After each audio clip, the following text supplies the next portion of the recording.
Alegria, animação para você, meu caro aluno e aluna. Eu sou o professor Yuri Lima e quero te convidar para juntos e juntas refletirmos o seguinte objeto de conhecimento: revisão e avaliação.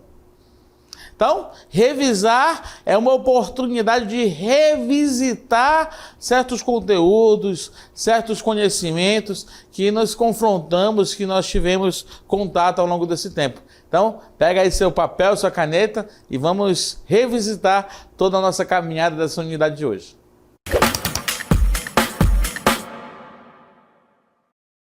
Então, vamos passar por alguns pontos que estiveram presentes ao longo dos nossos estudos. Então, quero que você preste bastante atenção, porque esse é um momento de aprofundamento, de revisita, de reconhecimento de certos pontos que nós abordamos ao longo dessa unidade, que são bem importantes, inclusive, para a nossa avaliação.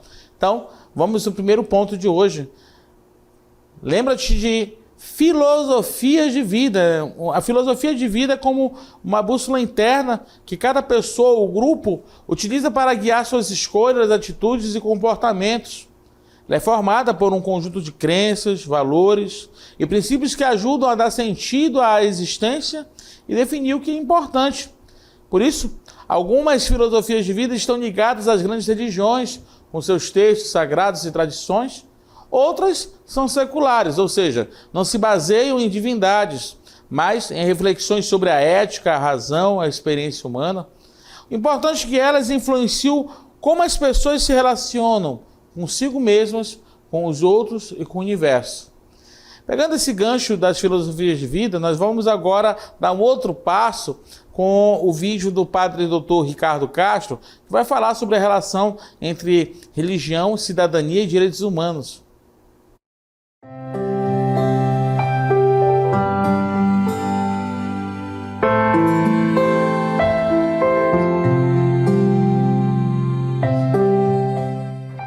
Bom, a história da religiosidade, na Amazônia, ela é bastante complexa, porque primeiro tem aquele impacto da colonização, principalmente da Igreja Católica, Depois, a Igreja Católica, no contexto da colonização, mesmo em nossos tempos, ela não tem gente suficiente para fazer todo esse acompanhamento, Então vai haver um entrelace entre religiosidade católica com as religiosidades de base, Então aí nós vamos ver muitos sincretismos e possibilidades religiosas se desenvolverem, Isso porque também as culturas normalmente têm como ponto central a religião, E como a cultura é dinâmica nesses processos históricos de interação, então as religiões também vão, Hoje a gente usa muito esse termo intercultural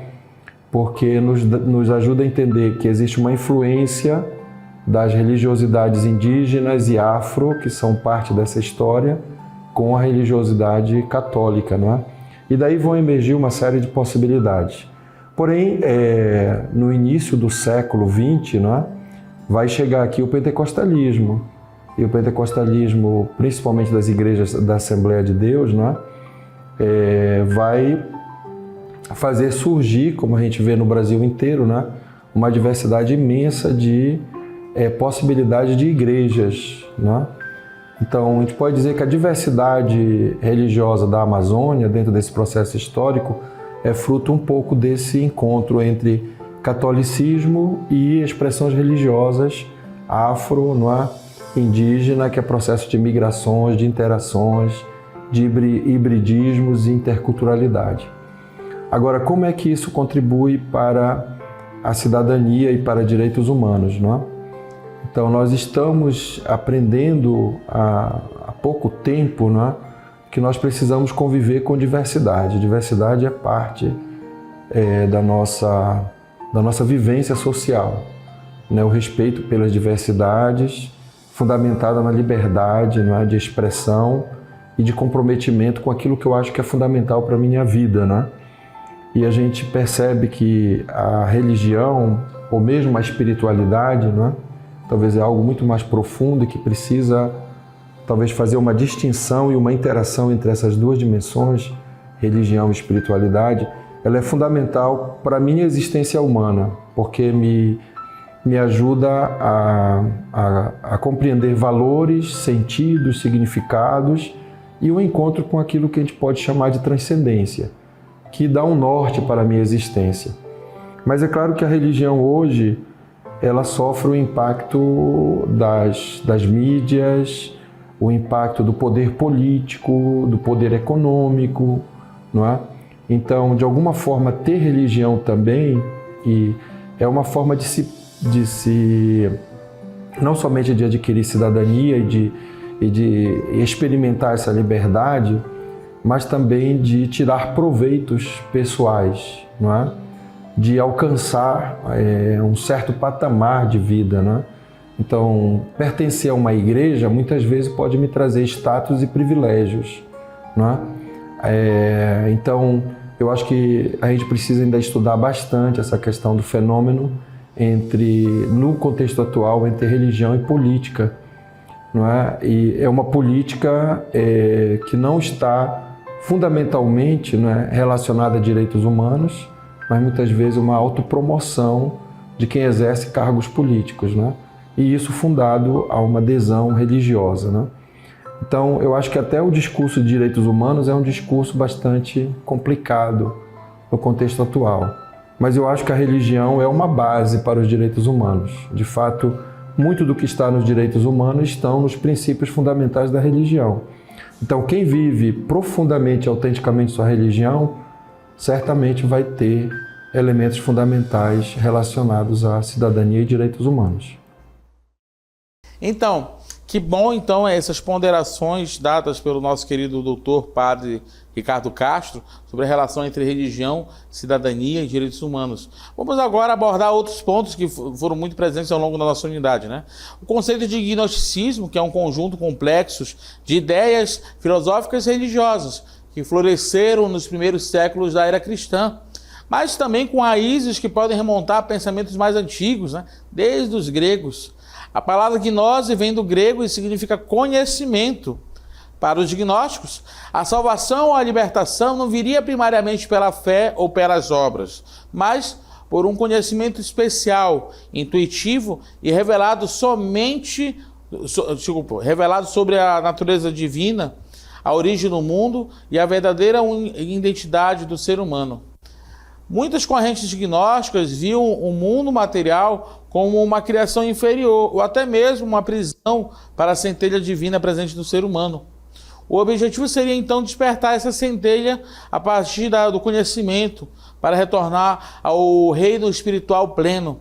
Existiram diversas escolas gnósticas com mitologias e ensinamentos variados, algumas influenciadas pelo platonismo, judaísmo e cristianismo primitivo.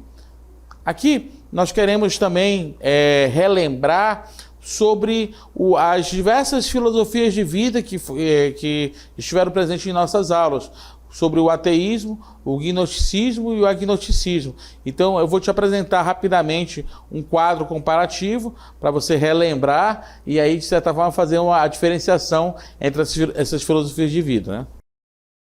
Ora, lembra-te que no ateísmo ele não acredita em nenhum Deus, tem uma postura de negação da existência divina. O fundamento dessa crença é a razão, a ciência e o empirismo. Também a origem do nome do ateísmo vem de ateus, que é igual a sem Deus.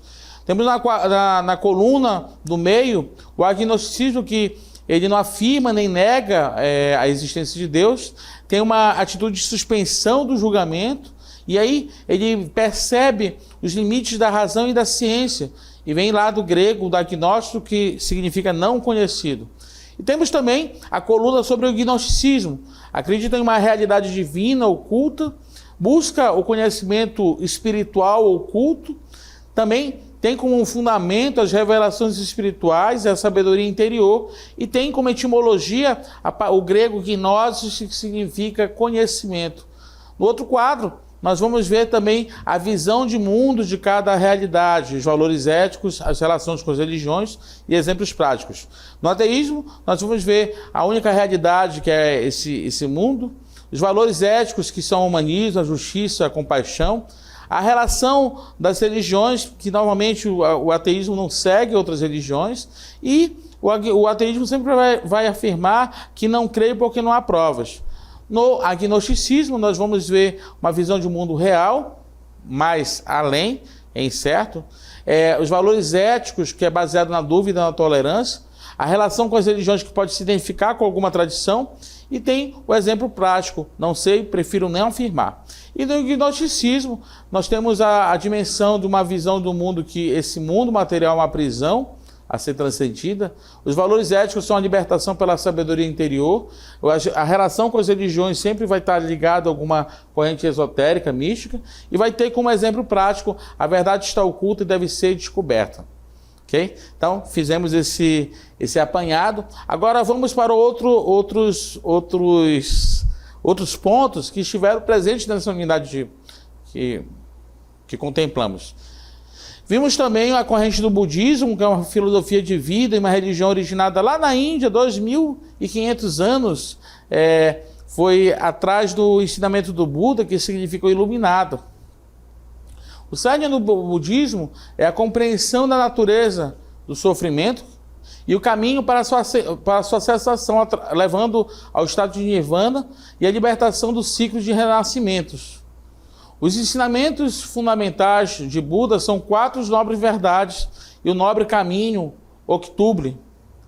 E o budismo enfatiza a ética, a meditação e a sabedoria como meios para alcançar a iluminação. Vamos lembrar também do cristianismo, que foi outra corrente que nós vimos nessa unidade, que é uma religião monoteísta centrada no exemplo de Jesus. É uma filosofia que é baseada nos princípios do amor a Deus e ao amor ao próximo, e tem a Bíblia como base. Para os cristãos, a vida de Cristo, os milagres, a morte, oferece um modelo para a conduta humana e o caminho para a salvação, né? Então, a partir da prática da caridade, que a pessoa pode alcançar a santidade, né? E aqui nós vamos lembrar depois do conceito de transcendência. Lembra-te, olha, de repente isso pode cair na prova, né? Que é um conceito que se refere àquilo que está além do mundo físico, material e da experiência comum. É a ideia de uma realidade, dimensão ou ser superior que ultrapassa os limites do nosso entendimento e da nossa existência cotidiana. Muitas filosofias de vida e religiões se baseiam na busca ou na crença em alguma forma de transcendência. Essa busca pode se manifestar como a crença em Deus, em um mundo espiritual, na vida após a morte, em princípios universais ou em experiências místicas de união com o divino e com o todo. Presta atenção, a transcendência, olha só, oferece um sentido de propósito maior, um consolo diante das dificuldades e uma perspectiva para além das preocupações imediatas da vida. Ok? Então, nós vimos alguns pontos, alguns conceitos, e agora nós vamos olhar uma outra dimensão muito importante, que é a dimensão ética e a relação com as tradições religiosas. Vamos lá, então? É importante nós pensarmos que, apesar da imensidade de diversas crenças e filosofias de vida, elas estão sempre imbricadas com a dimensão ética. Valores como o respeito à vida, a compaixão, a honestidade, né? Por exemplo, o amor ao próximo no cristianismo, a compaixão no budismo, a justiça no judaísmo e os ideais humanistas da fraternidade do ateísmo ou agnosticismo ético, todos apontam para a importância de considerar o bem-estar do outro. E aqui nós vamos ver, no nosso plano do ordenamento jurídico, que a liberdade de pensamento, consciência e religião é um dos pilares para a convivência nessa sociedade plural, nessa consciência que nós temos de ser humano, né? E esse direito fundamental ela está presente tanto na Declaração Universal dos Direitos Humanos, no artigo 18, como também na nossa Constituição Federal, no artigo 5º, inciso 6. Isso quer dizer o seguinte, que todo ser humano tem uma liberdade que deve ser preservada, né? E isso deve ser devidamente respeitado, e isso é preconizado pelo nosso ordenamento. Finalmente, nós vamos ver também o outro ponto que nós vimos ao longo das nossas aulas, que é a diferença entre ética e moral. Anota aí, por favor. Ética é a reflexão, a teoria, a busca intelectual e teórica sobre aquilo que é certo ou errado, seja no pensamento, seja nas atitudes das pessoas. Essa reflexão também pode estar presente na dimensão religiosa, partindo da fé e da teologia de uma religião.